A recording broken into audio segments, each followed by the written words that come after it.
मयूरभंज कालबैशाखी रचिला तांडव लीला कुआपथर माड़े शताधिक लोक आहत बहु धन जीवन क्षति।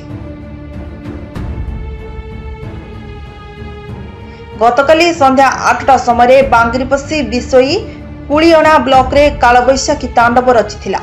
कुआपथर माड़े बहु धन जीवन क्षयक्षति हो जाइछि।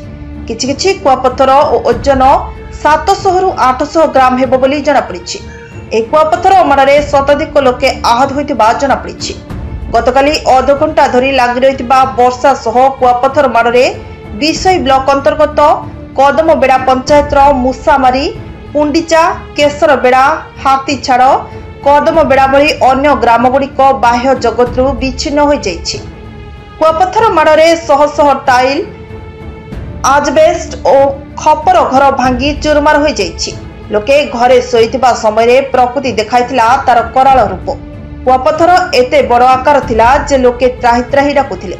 ठीक सेहीपरि बांगिरीपसी ब्लॉक अंतर्गत विभिन्न स्थान में कुआपथर माड़े अनेक गाड़ीर काच भांगी जाइथिला। कुआपथर माड़ एते परिमाण रे होइथिला कि अध घंटा काल अंचल पूरा स्तब्ध हो जाइथिला। आहत लोकंकु बारिपदा मुख्य चिकित्सालय को अणा जाइथिला। अन्य आहत मानकु उद्धार करी स्थानीय सरकारी विद्यालय गुड़िकरे रखा जाइछि। मयूरभंज शिवशंकर माना रिपोर्ट, नारद न्यूज ओडिया।